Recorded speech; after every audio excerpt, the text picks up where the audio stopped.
Buenas tardes, buenas noches, a la hora que nos esté sintonizando o conectándose con nosotros. Hay situaciones que nos llaman la atención en el día con día, y por ejemplo, para esta semana y la semana que ha transcurrido, hubo dos notas importantes. La primera tiene que ver con el efecto, vamos a llamarle así, MIF en la política mexicana. ¿Qué nos cuentas, Carlos Alberto? Hola, ¿qué tal? Saludo a todo el auditorio de Zona Crítica. Agradecerte la invitación, Espiridión. Es un gusto y un placer compartir con ustedes un poco de lo que se ha vivido. Y el tema a mí, pues, el tema de efervescencia de la semana pasada, el tema del destape del precandidato o futuro, ya precandidato del Partido Revolucionario Institucional, y que sin duda mete a la pelea al PRI en la contienda del 2018. Pero lo mete en una forma desventajosa desde el punto de vista de ideología, porque para mí, por ejemplo, estamos escuchando las voces de Carlos Castillo Peraza de hace tiempo, en que mencionaba que medidas como esta dan el triunfo moral al PAN en su doctrina. Y el que el PRI haya asimilado a un ciudadano simpatizante que que tuvo ligas con el Partido Acción Nacional, de alguna manera habla de la poca pureza ideológica que hay en este movimiento. No coincido precisamente contigo por dos cuestiones.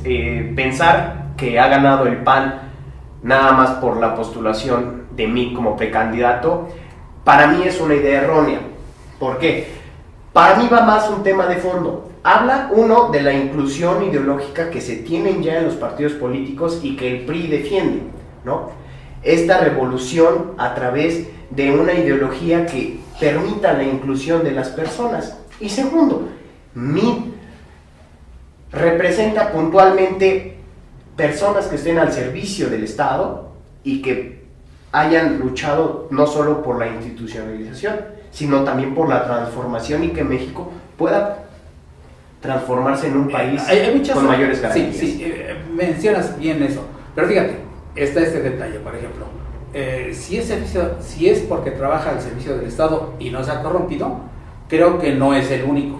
Hay bastantes trabajadores al servicio del Estado que tienen trayectorias intachables y que no fueron señalados para esta situación. Ya también se empiezan a ver, sobre todo en redes sociales, los cuestionamientos a su desempeño en las funciones anteriores. Sí. Leí, por ejemplo, en La Jornada, que alguien lo ensalzaba y decía, es que él maneja su carro, es que es una persona sencilla, es que es uno como todos. Pero alguien que llegue así del exterior a un aparato pervertido, como puede ser el aparato priista, con sus negociaciones por abajo de la mesa, sus aplausos, sus abrazos para limar las perezas, como que tiene todavía mucho de simulación, y va a ser difícil que una persona con características de ser eso, una buena persona, pueda dominar a este aparato bastante echadito a perder. Tocas dos temas fundamentales y coincido contigo.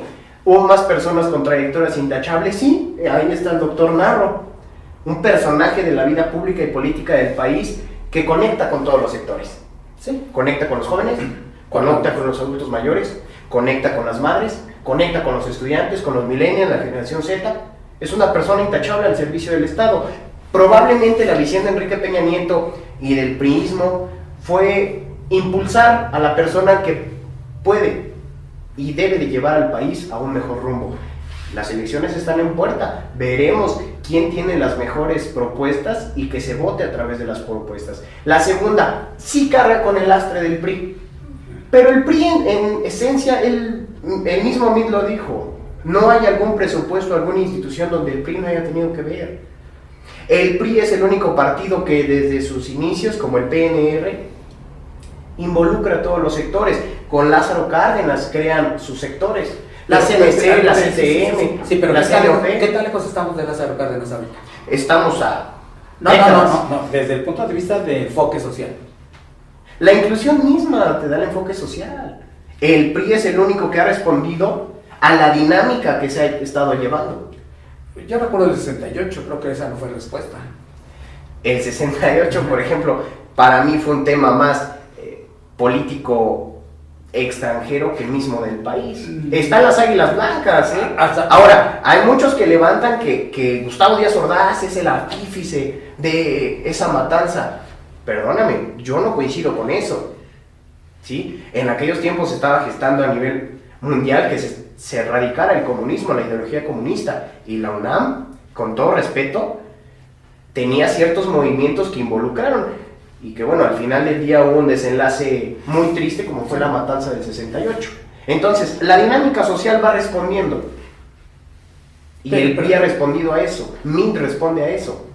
Está medio poco creíble, en el sentido de que se trata de repetirnos la receta de, por ejemplo, de Ernesto Zedillo. Otra vez, una persona de desempeño administrativo eficiente, no se le conocía, todavía vicios de corrupción. Parece que nos están poniendo de nuevo a un Ernesto Zedillo y la debacle económica y social que generó su desempeño. A diferencia de Ernesto Zedillo, MINT sí ha trabajado en Hacienda Pública. Únicamente en aquel tiempo Zedillo estaba en presupuesto. Tanta sensibilidad trabajar en Hacienda, ¿no? Sin duda. Yo digo que no. Pero es un tipo que estuvo en desarrollo social y que conoce a nivel local. ¿Cuánto tiempo cómo estuvo en está. desarrollo social? Fue casi 2 años, si no me equivoco. Yo digo que pocos, un poquito menos. Para adentrarte a la problemática. Pero por ejemplo, el impulso que tiene con la Cruzada Nacional contra el Hambre en la cuestión de comederos universitarios, el programa México sin Hambre, fueron temas puntuales y que MINT desarrolló, que se puntualizó y hasta la fecha siguen funcionando bien. La seguridad alimentaria viene en aumento, reduciendo la pobreza extrema. Sigue habiendo pobres, va a seguir habiendo pobres, hasta que no se trabaje una política continua. La desvirtuación, por ejemplo, de Solidaridad, cuando pasó a Progresa, después Oportunidades y ahora Prospera, pues nunca ha habido un vínculo que puedan erradicar. Y por ejemplo, José Antonio Meade sí representa cuestiones fundamentales para el desarrollo del país. Es un poco la situación de siempre, de que al personaje que la maquinaria política alrededor del presidente nomina, a ese le salen todas las propiedades, todas las virtudes que nos pudiéramos imaginar los mexicanos. Y creo que es un caso más de creación de imagen rapidísima para presentárnoslo en el empaque de la novedad que el PRI nos ofrece.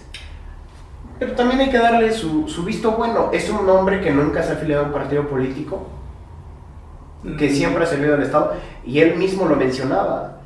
El poder está para servir y para transformar. Hay personas que tienen hambre de poder y que no lo entienden. Y José Antonio Meade tiene una carrera intachable, sí. Le pueden, por ejemplo, fincar lo del gasolinazo. Pero ahora bien, el gasolinazo se siente más porque transportistas y muchos comercios mismos le fincan todo del aumento de la gasolina a productos y servicios. Sin embargo, por ejemplo, el transporte público sube 2 pesos cuando el costo de la gasolina sube 2 pesos. Sin embargo, no solamente la gasolina es el costo del transporte. No, es uno de los componentes. Por ejemplo, entonces fincar la medida del gasolinazo, considero que es erróneo.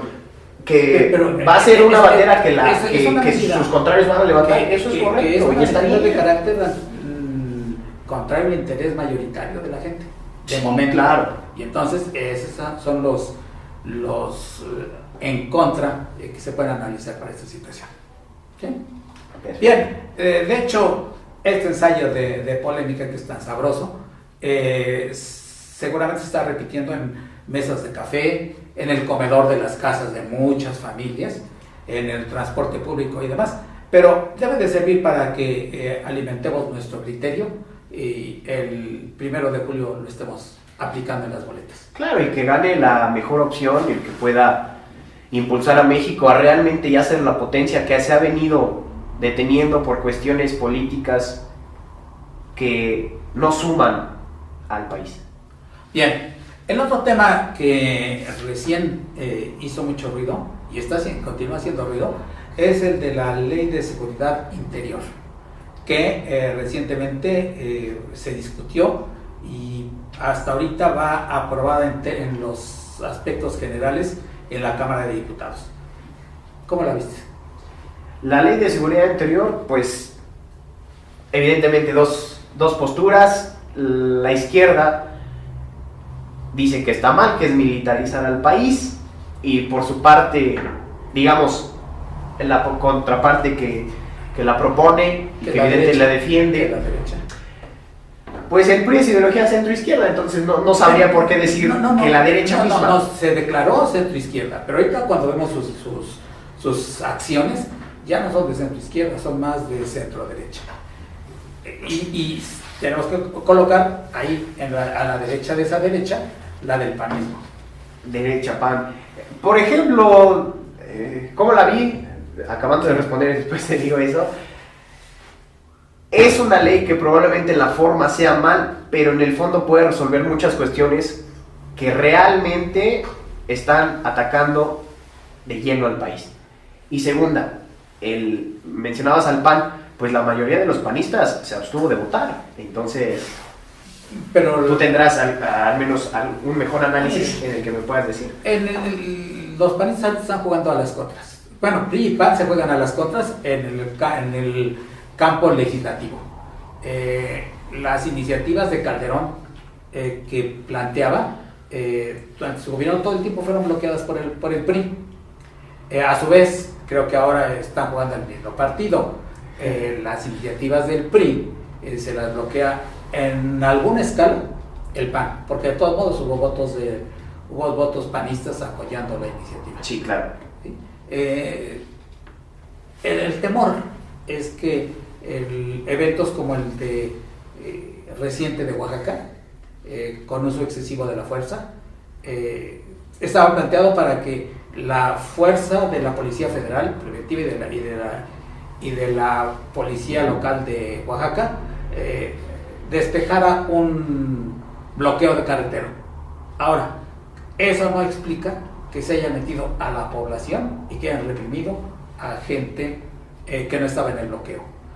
Y está ese hecho, pero lo que preocupa es que hasta este momento la Procuraduría General de la República no tiene una investigación firme sobre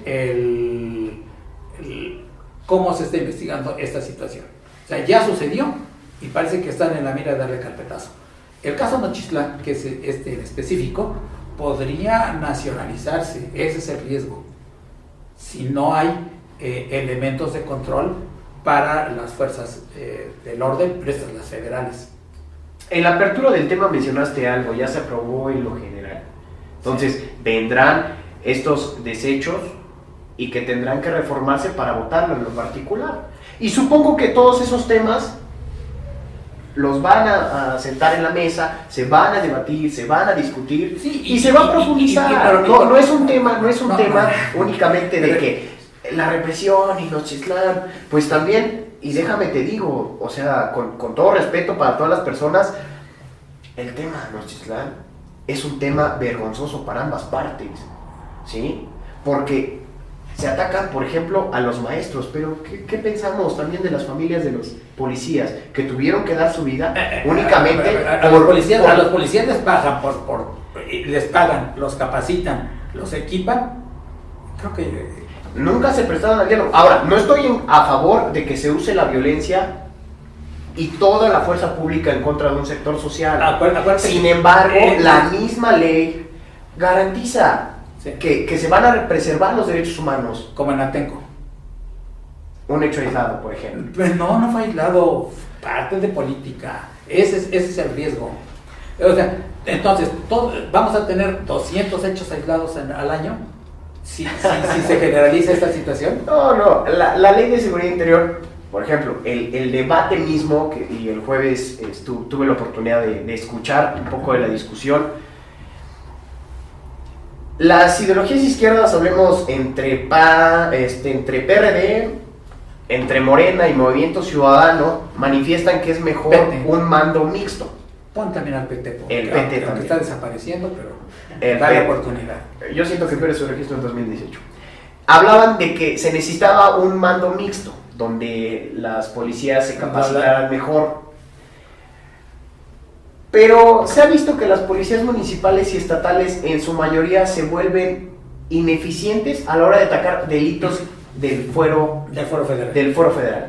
Entonces, sí necesitamos homologar un sistema de justicia que puntualice que se van a preservar los derechos humanos, no solo de aquellos que son víctimas, sino de la sociedad en general. Y la ley de seguridad interior sí me parece un mecanismo que probablemente en la forma no es aceptada, pero que en el fondo va a atacar problemas que han venido repercutiendo en la vida de los mexicanos.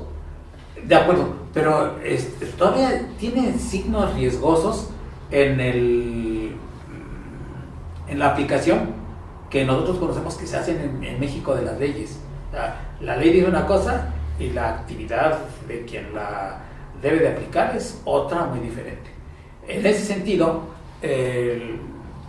todavía falta que la Comisión Nacional de Derechos Humanos le dé un vistazo de constitucionalidad y de veras la preservación de los derechos humanos, porque si no va a haber mucho trabajo en que en cada suceso tenga que haber los observadores de la Comisión Nacional de Derechos Humanos.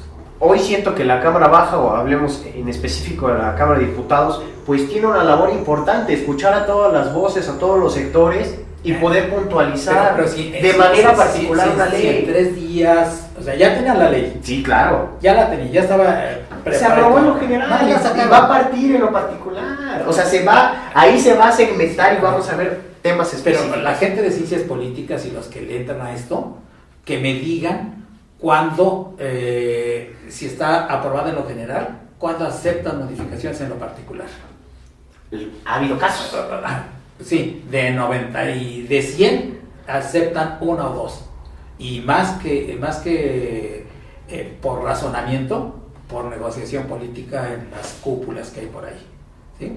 O sea, yo me he desvelado bien entreteniéndome en el canal judicial, sí, claro, y haciendo bastantes corajes en cuanto a los planteamientos que se presentan y cómo la aplanadora los va desechando. Entonces, la ley que va a pasar es esa que está aprobada. Va a haber todas las observaciones que quieras, o que la gente en su desahogo plantee en la tribuna, que no se le va a hacer caso. Y entonces, otra vez, va a ser impugnable en muchos aspectos, como por ejemplo ya se empieza a impugnar las últimas modificaciones a la ley de telecomunicaciones. Particularmente te diré, hay ciertas cosas de la misma ley que a mí no me agradan, pero hay ciertas cosas que al menos y es importante hacer este debate de las ideas, esta batalla de las ideas, porque esto enriquece no solo los marcos legales, sino también los campos de acción de los gobiernos. Por ejemplo, entonces, tengo una situación, ¿no? Que plantear. Está Coahuila, de los Moreira 1, Moreira 2, Moreira 3, y su asociación con los Zetas. Esa sería la única posibilidad de que los Zetas dejen de dominar Coahuila, a través de las asociaciones que tienen con estos señores, ¿no? Y recuerdan los casos tan tremendos ahí en Coahuila de llegar a arrasar poblaciones. Parece que una Allende la destruyeron de represalia. Ya me imagino casi un castigo bíblico, ¿no? Esa de que cae fuego del cielo. Aquí fue horizontal y fue de metralleta, ¿no? A lo mejor esa sería una de las cuestiones salvables. Y respeto tu opinión. Sí. Sin embargo, yo nunca he visto que la violencia resuelva problemas. Al contrario, los agrava más. Sin embargo, puede ser un mecanismo también de salvar, de poder entrar en este tema de que hay que recuperar a la sociedad mexicana. Entonces, por ejemplo, el narcotráfico es un tema que se tiene que discutir aparte, ¿no? Porque vienen otros factores donde la legalización de las sustancias pues tenga que estar en las agendas legislativas, al menos en los años entrantes, porque de antemano es seguir perpetuando un negocio que va en detrimento de la sociedad mexicana. Colorado es uno de los estados norteamericanos en donde la situación está muy controlada, y pudiera ser la hoja en que podamos leer el futuro de estos aspectos. Bien, pues nos hemos en verdad divertido, si se puede decir así, en este intercambio de ideas, y esperamos que el compañero nos visite una ocasión más y sigamos debatiendo. Muchísimas gracias.